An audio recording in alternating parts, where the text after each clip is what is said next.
Where would you like to start?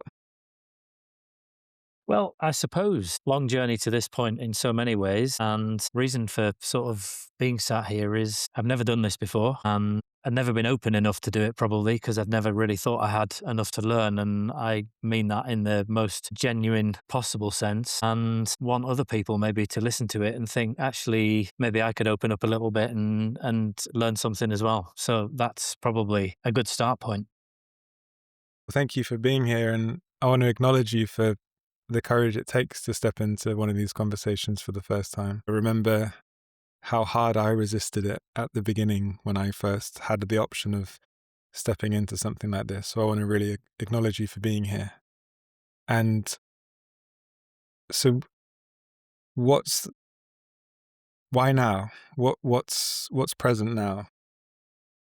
I think self reflection as much as anything. I think of acknowledging the fact that something like this could benefit me, and I've got no idea what the benefit will be. So I'm open minded enough to that. But also, probably looking at the self reflection side of it, is that there was always a fear to opening up to what this is. Not necessarily of feedback, but of maybe hearing things that I didn't want to hear.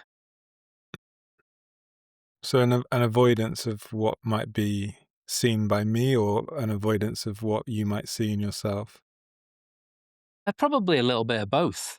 There's probably been a lot of internal conversations, probably conversations with God as well, if I'm brutally honest, over the last 10 years of who am I, what am I, and probably the whys and wherefores that everybody should probably go through when they're 16, 17 years old, if I can possibly help it, pushing my kids through that at the age that they're at now, where I just was so close to doing that, probably through personal circumstance, which I'm very happy to talk about,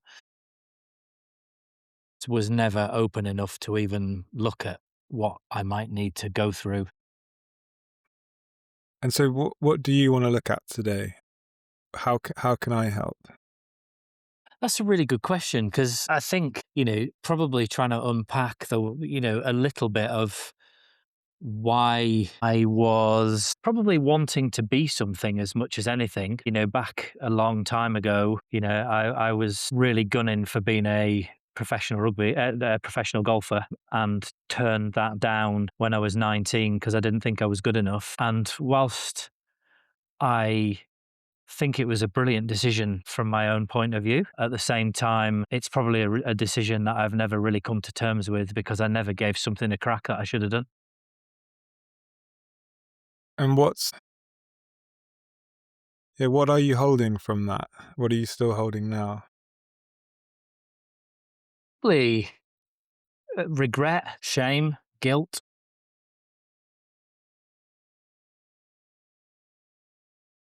And what are you wanting to happen in this conversation as it relates to that? I don't know, actually, as in, wow, that's a really good question. I never really thought of it. I never really thought what the answer might be to that because I think, as much as anything, I've never really forgiven myself for not doing it, which has probably had a knock on effect to so many other things and so many decisions that I've made over a long period of time, some of which I still look and think are very, very good decisions. I've had a really good career, really interesting career, but, you know, probably made a huge amount of mistakes off the back of the fact of those insecurities that I carry with me still now.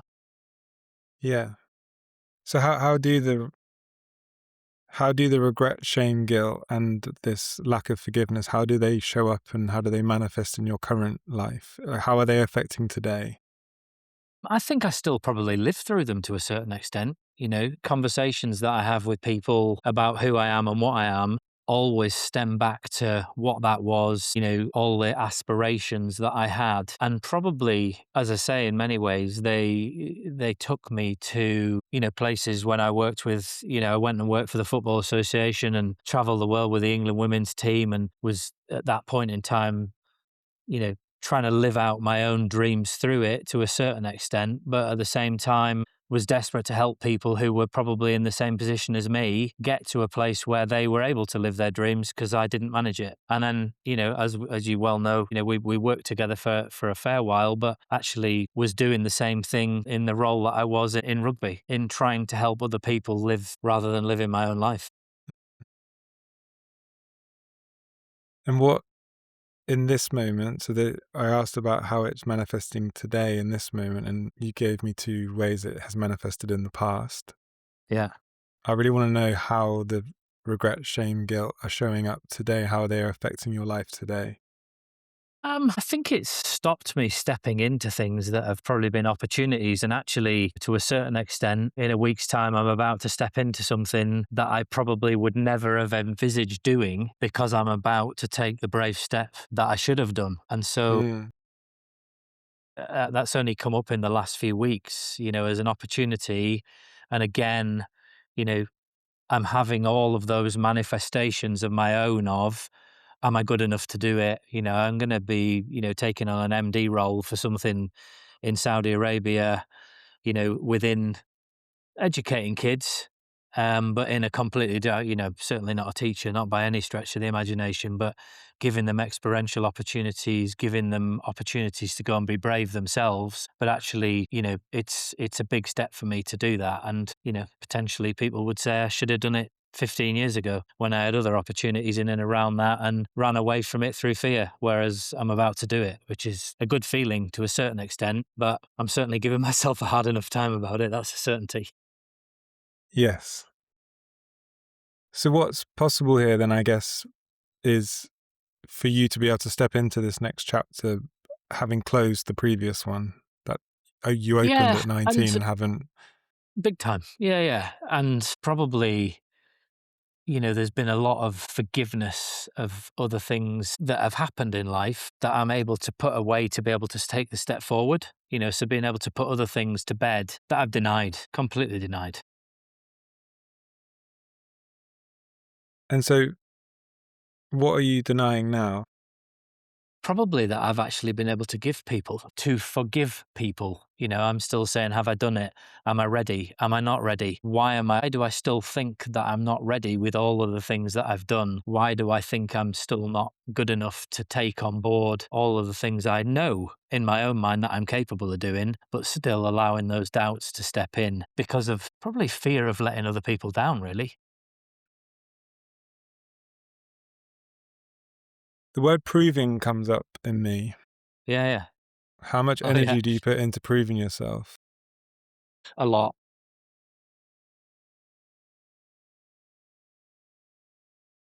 How does it feel when you're in that proving energy, in that proving space? Um, it takes a lot out of me. Sorry, there's flies around here. The weather's changing. That's okay. Sounds bizarre, probably because you're probably freezing cold and still trying to get into some sort of spring weather. I say it's 35 here, and all the flies are starting to die. Look, proving myself has been something that has lived with me for as long as I can remember. Like from before I was a teenager. Yeah. And so So what's the sorry, you go. So it's something that, I've piled so much energy into. I've tried so desperately not to do it, but not really understood how you ever get out of doing that, because proving yourself to people who matter is important to me. And so that stems right into like immediate family. Yes. Yeah. So if you think about proving as an operating system, Hmm. a way of you operating in the world, it's a system that has been installed in you at some point in your life. I must Yeah, prove 100%. myself. Yes. It's a Often people control want to, mechanism as well. and 100% a control mechanism in me. what are you seeking to control by using it? Everything. And I mean, define everything. I mean, What do you look, my sister was an alcoholic, and she died 8 years ago. And so ever since I can remember, because I was 6.5 years younger than her, I can remember, the days when she would wake up when she was even sort of 15 years old to a bottle of wine. I mean, my poor parents who had no understanding of why, and I do now understand why, which again, I'll happily talk about, but is the seeing how they reacted to it and how they dealt with it as a kid, and then almost trying to be the replacement of the disappointment. That's a lot of self-reflection in that. And I'm not saying that I've got it right, but certainly I've gone back to try and see what that felt like. Mm. Because, I never really let on my feelings, especially to family. So other people have less effect in terms of their judgment or the judgment that I felt. But the feeling of family and their judgment and trying to prove to them that I'm good enough has always been something that's there. It's still there, but it's significantly less than where it was certainly 10 years ago. And letting go of that to try and get me into that next phase where I'm brave enough and courageous enough to go, yeah, I can go and do that. And actually, I ain't got nothing to prove to anybody. That's a difficult. I find that very, very difficult. What did it feel like, or what does it feel like to be in that space of feeling like I must prove myself? It's always been about not failing. And it's bizarre given the amount of things that I've done where immediate failure has immediate results in elite sport. So seeing people who have to fail over and over again to get to something to be the best that they are. But it's always been that thing that's held me that says, don't fail, don't fail, don't fail. Because, and it might be that I need to unpack it, but I saw my sister fail so unbelievably. That's always been the thing in the back of my mind of your parents saw your sister fail so badly through no fault of her own, ultimately, don't let them have that again in you. And I asked you how it feels, and you told me how it manifests. So I wanted to How it slow it down. feels, What does it feel in your body? does it feel? It feels just it's like I'm carrying a huge weight all the time. That whenever I get told that I've done something well, it's like a medicine. Yes, relief. Yeah. Where do you feel like you're carrying that weight?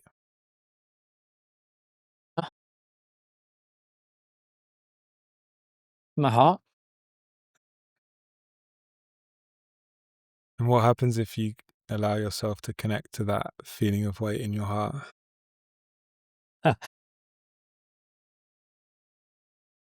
It's a good question because I'm not sure I've ever allowed myself to do it properly.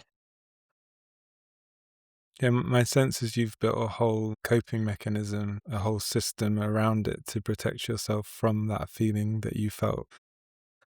I'm very good at it. Yeah.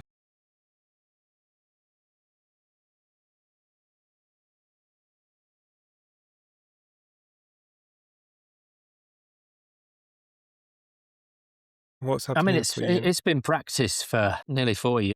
Mm, yeah. Well, what I'm hearing is that the younger version of you saw and witnessed and felt some things that children aren't supposed to see, witness, and feel. Yeah, And he did the best that he could and created a system to protect himself.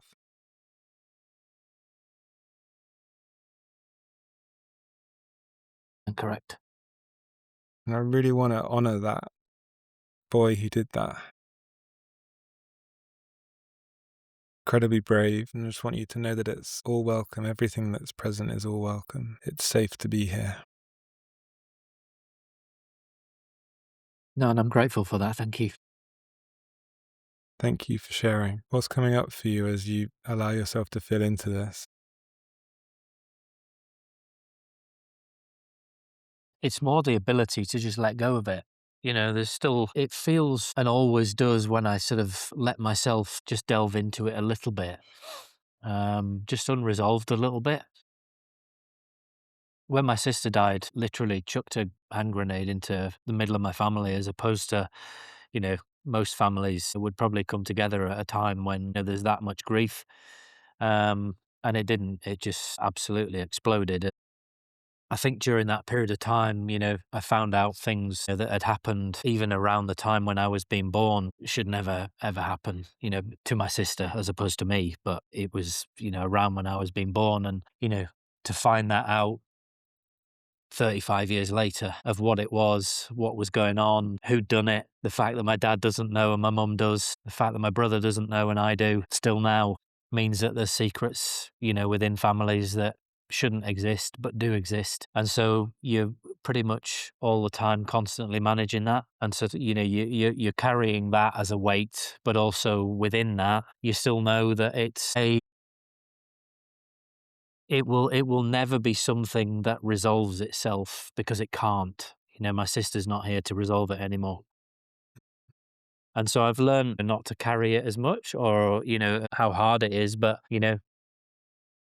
I think as much as anything, Sam, it was the guilt that I carry around it is that me and my sister didn't really get on. I was her punching bag because I was a male and she hated males because of what happened to her, and I was the easy option. And so we didn't get on for that reason. I was there to prove, and we go back to that word. I was going to prove that I was going to be everything that she wasn't, which around that time I didn't understand. You start forming those opinions and those feelings of what she was ultimately doing to the family at that point in time. And, I went all that time doing what I was doing, trying to prove that she wasn't a reflection of how my parents had brought us up. And then to find out what I did in terms of what had happened to her when she was only 7 or 8 years old. And there's a reason why people become alcoholics. And that was the reason. There's then that guilt of what I made her feel. And that was never resolved because she died on us.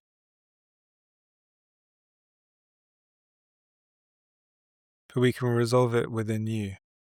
Yeah, I think so. I've done a lot of grieving in and around all of what that was, what it is. I never got to grieve her because I wasn't able to go to her funeral. My brother basically said to my parents, "It's me or him," and I wasn't going to put my parents through something whilst they were trying to look after their own grief.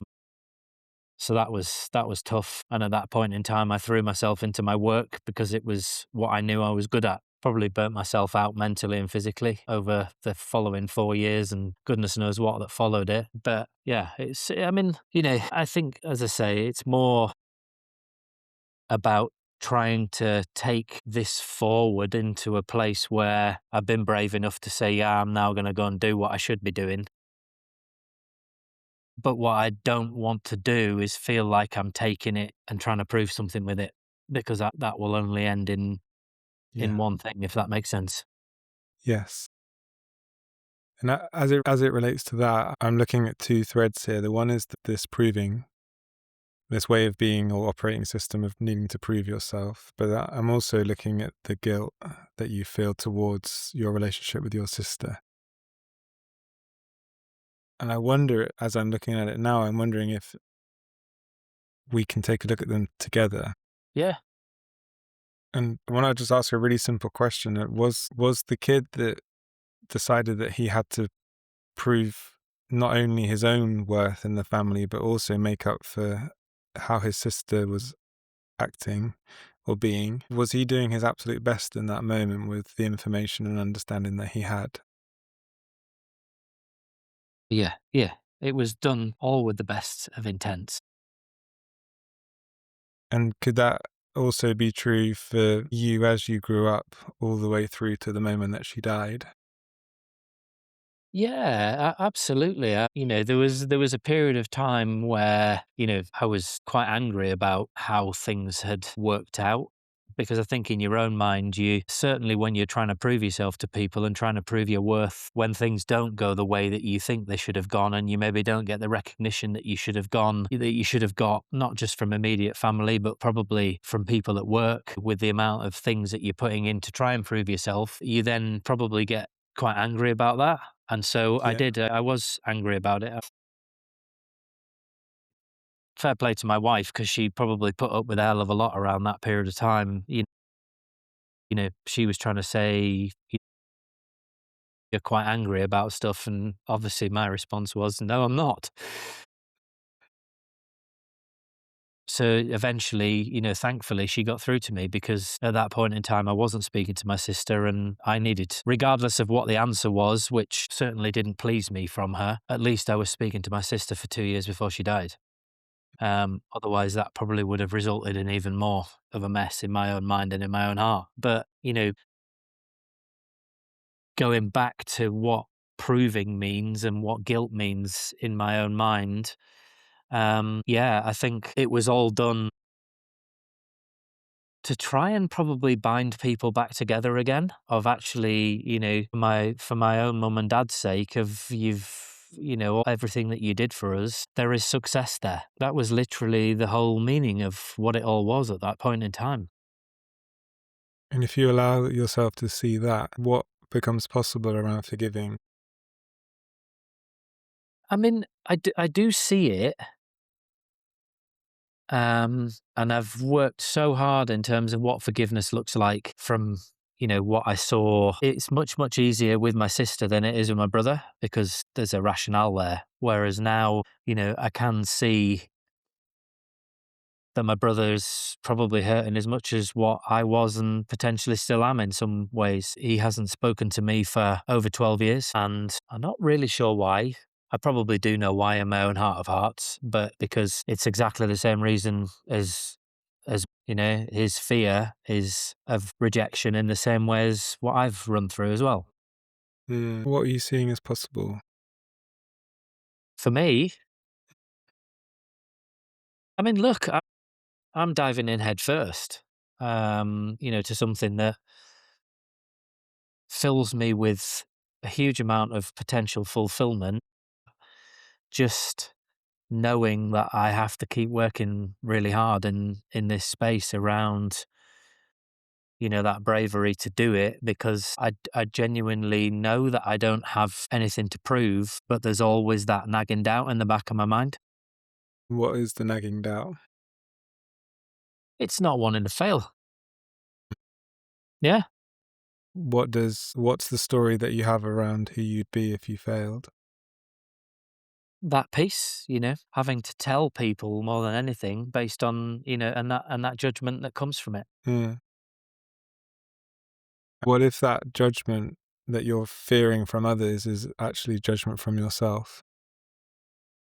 I've no doubt that the statement that you've just made is absolutely correct. That's me hiding from what the reality is, which is the main judgment of me comes from me. I've got that, from deciding at 19 years old, when I was living out in Spain, practicing with some of the best golfers in the world, and deciding I wasn't good enough.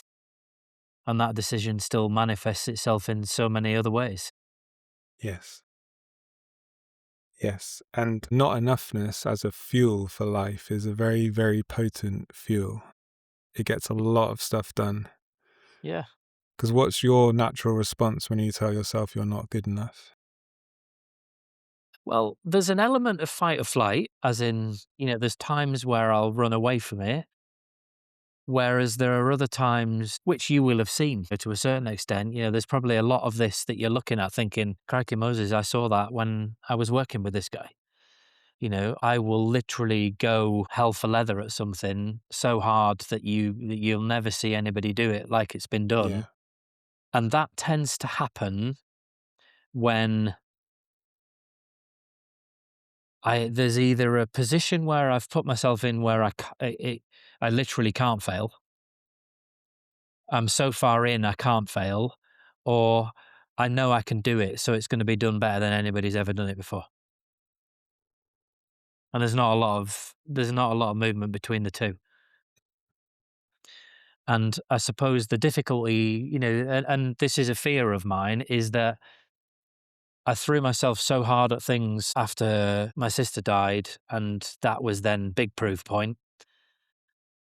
Where something that I'm now throwing myself into, that's my responsibility and my responsibility only, is that I throw myself at it so hard that my family then suffer. Yes.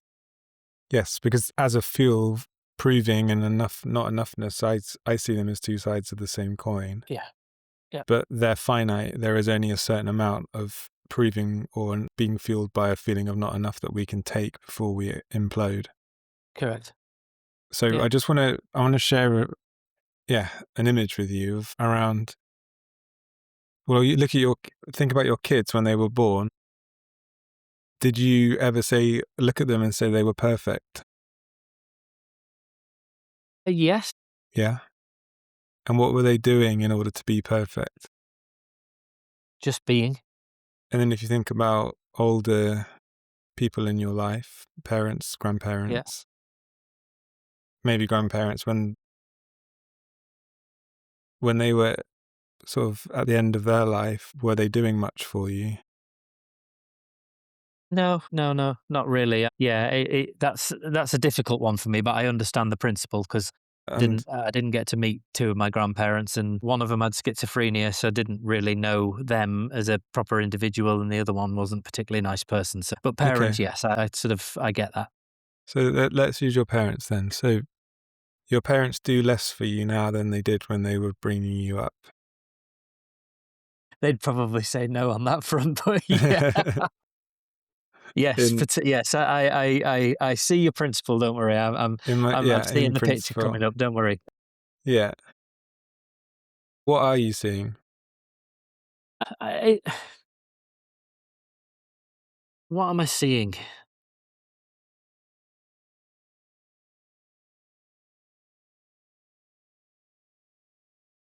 This bit's difficult for me, I have to say. It's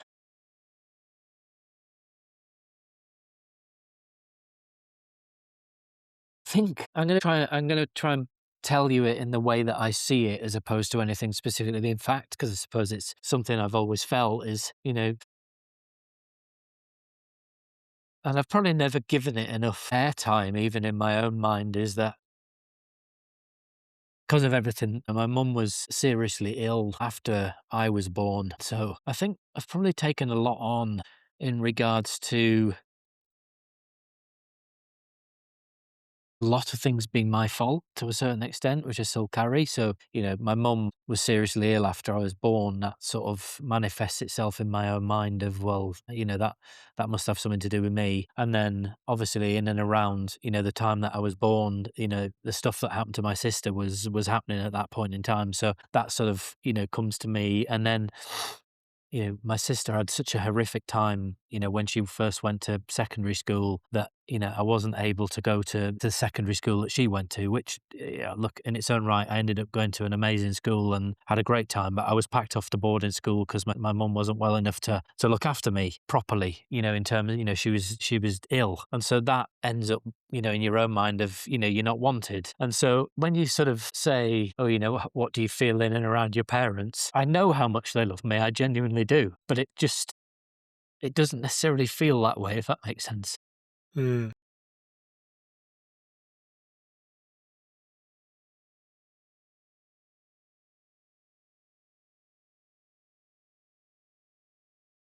And I wonder if you were to flip the script and look at your childhood through the lens of my parents loved, how might you reinterpret? Yeah, I mean, all the things that they did and everything, and I know that. It's just the coping mechanism that you speak about is you've got to do all this on your own. Mm. Don't allow yourself to get to that point of vulnerability where you're relying on somebody else in this, Yes. because that might fail. The only person that's not going to fail you is you. And what if now's the point to put that down? Yeah, and it has to be. What's coming up for you now? I always feel lighter when I talk about this, but I also always feel like I'm a burden by talking about it. But yeah, look, I'm a very rational person. I deal with things through logic, process, as you well know. And so, when it comes to just taking on and allowing myself to feel,